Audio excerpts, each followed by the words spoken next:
Estamos aqui com a ministra Carmen Lúcia, presidente do TSE e ministra do STF, uma das ministras mais éticas e respeitáveis do país. Então vamos começar aqui, ministra. Em função da polarização política, o país tem uma grande dificuldade da normalidade democrática, né? Por que não é possível essa pacificação nacional? Eu acho que é possível e acho que já em grande parte amenizou um momento mais turbulento, pelo menos que graçava na sociedade de uma forma mais geral.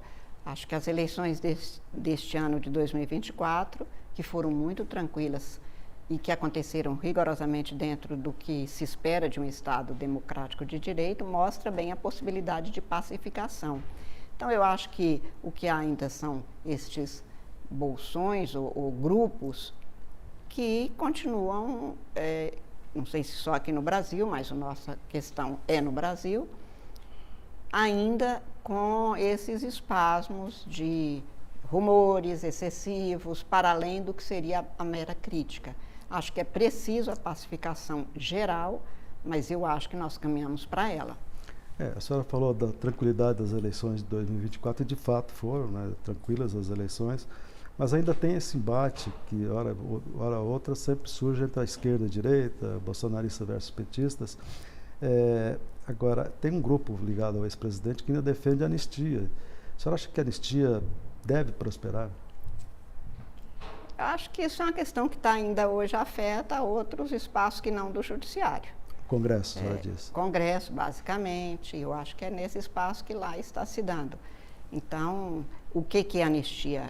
Que é um instituto político-jurídico, só se verifica se é viável ou não, se é possível ou não, em que casos são possíveis, depois que alguém realmente, de maneira objetiva, propuser. Como o senhor disse, até agora são rumores. Tá, porque o ex-presidente ainda é considerado inelegível com decisão da Justiça Eleitoral. A senhora acha que esse processo de inelegibilidade ele é irreversível, por exemplo, juridicamente falando? Os processos que já transitaram em julgado, que já terminaram, têm as suas decisões com esta característica.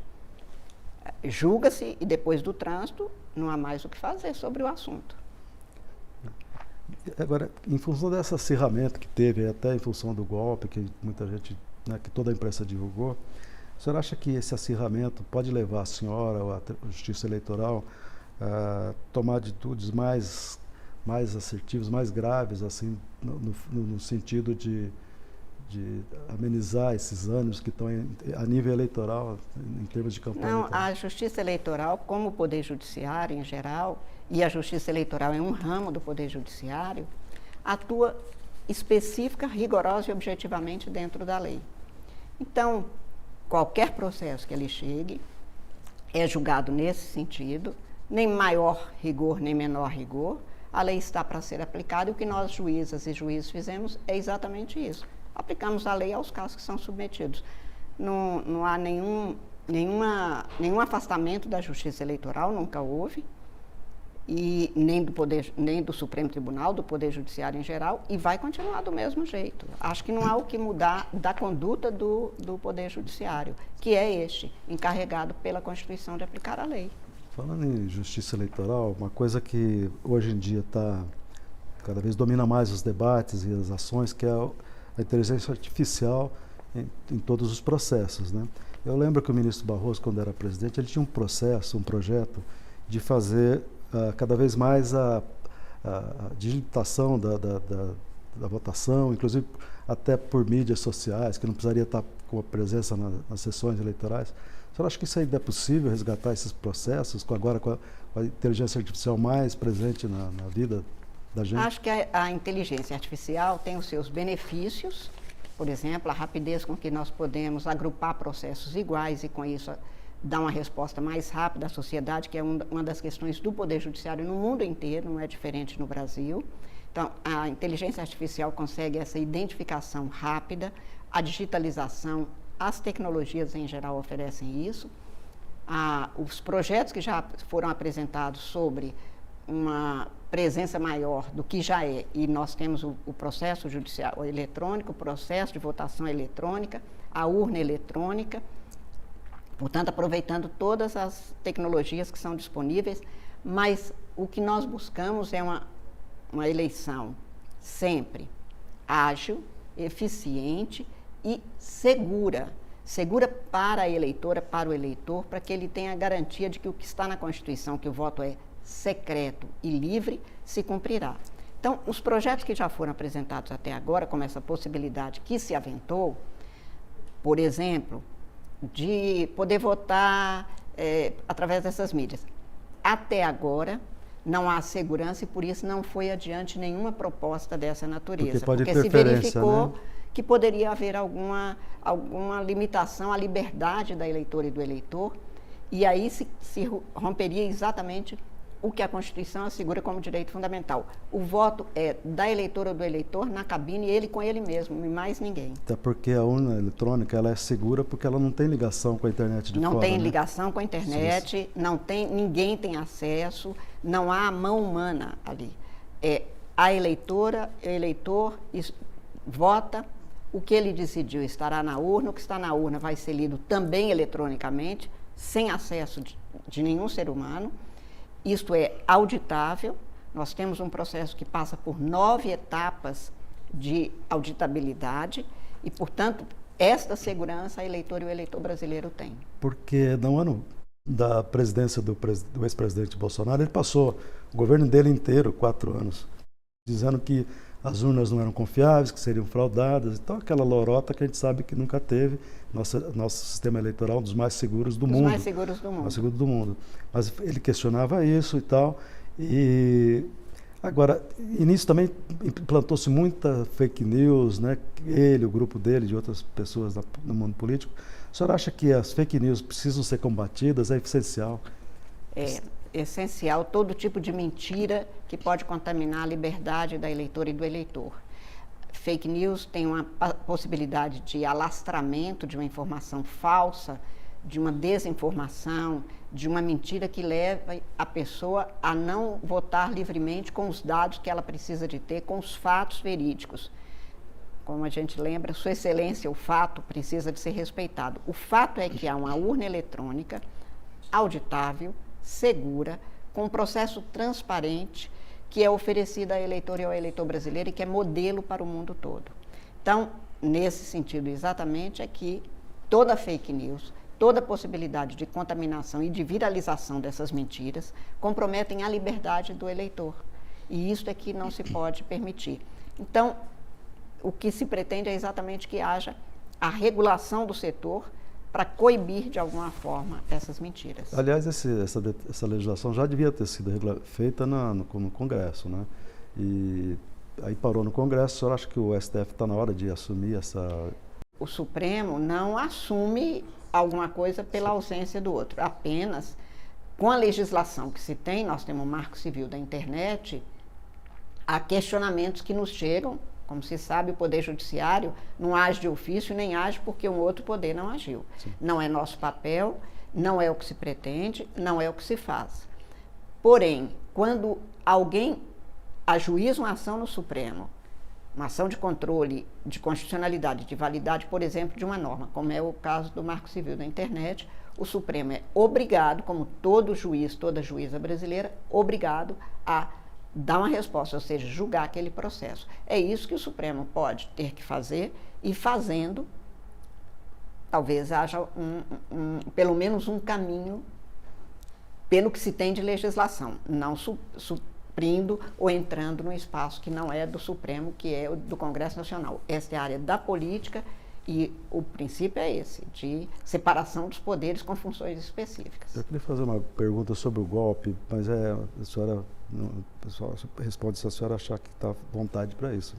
Mas nas investigações da Polícia Federal, que toda a imprensa divulgou, com trechos de tudo, de áudios e de confissões,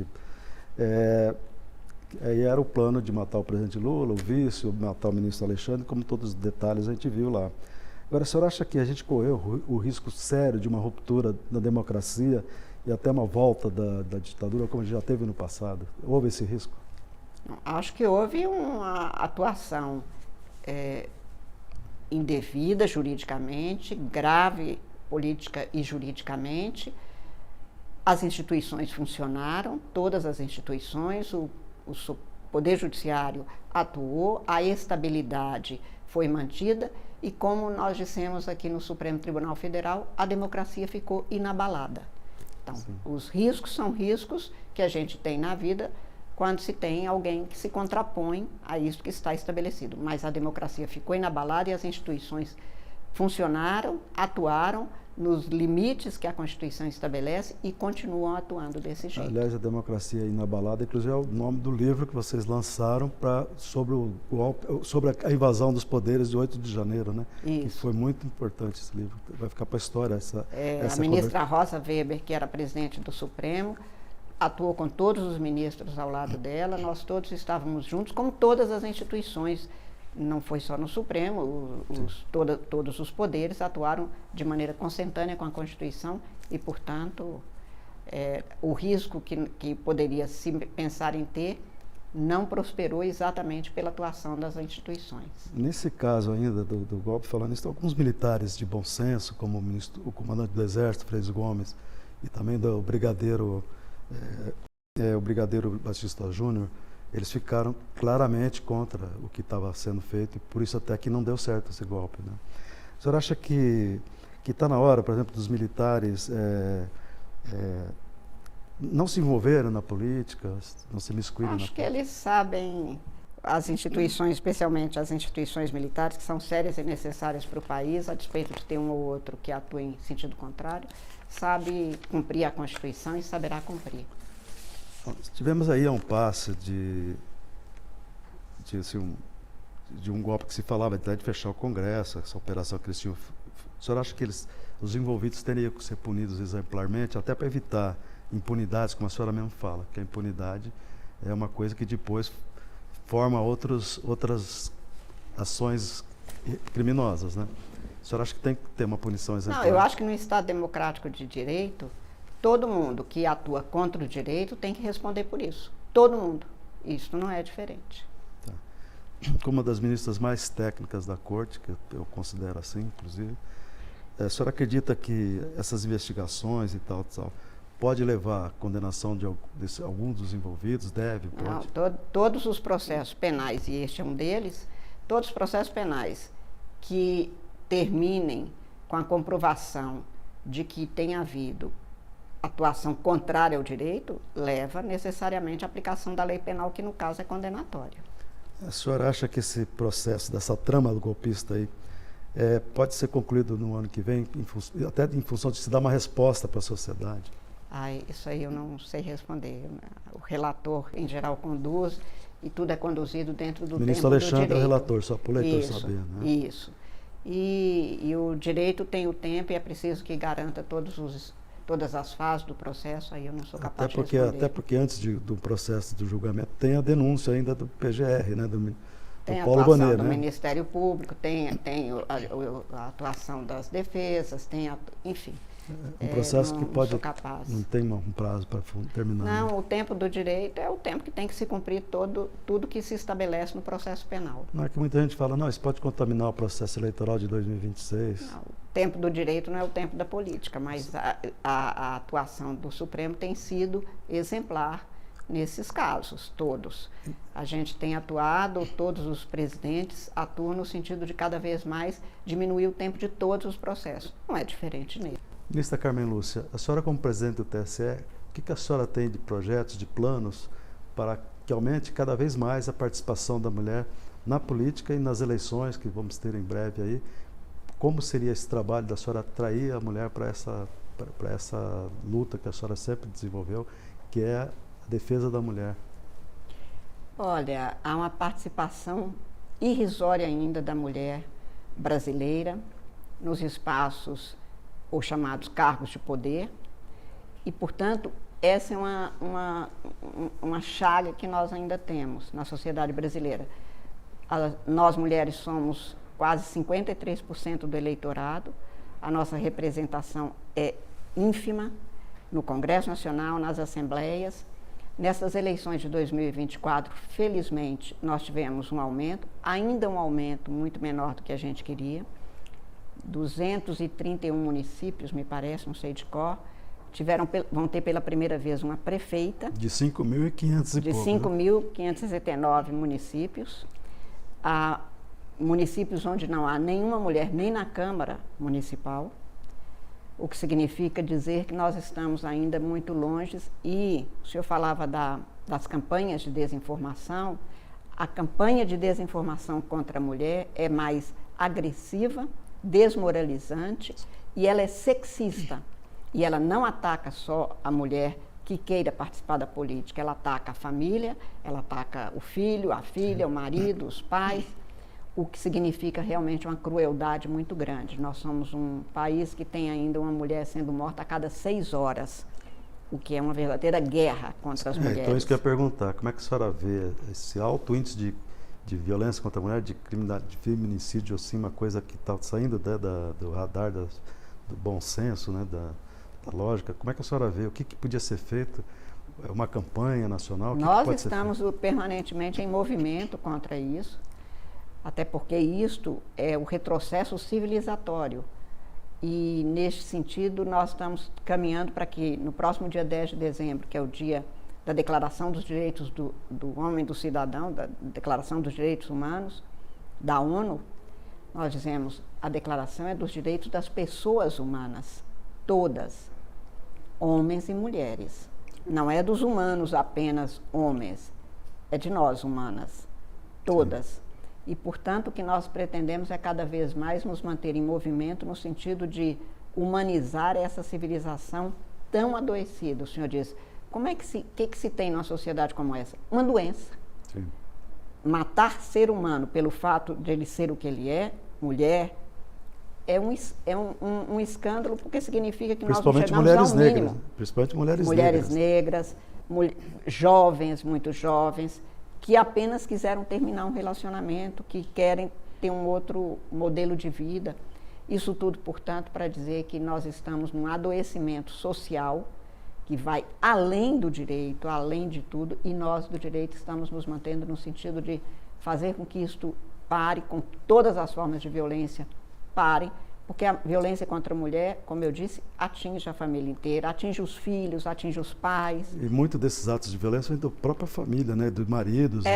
Em geral, ex-marido, ex-namorado, ex-parceiro, ou o atual. Né?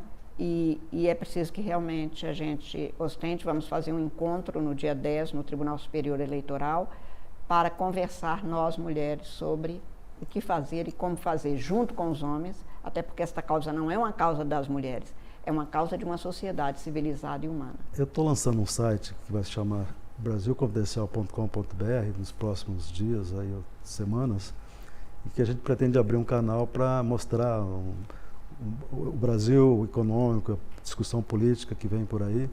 E o que a senhora acha assim, de mais um canal de informação que vai debater a democracia? A senhora acha que é importante em função da liberdade de expressão?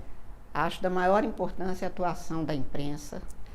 Sei que não existe, sei como cidadã e como juíza, como quando fui advogada, não existe uma democracia forte sem uma imprensa livre.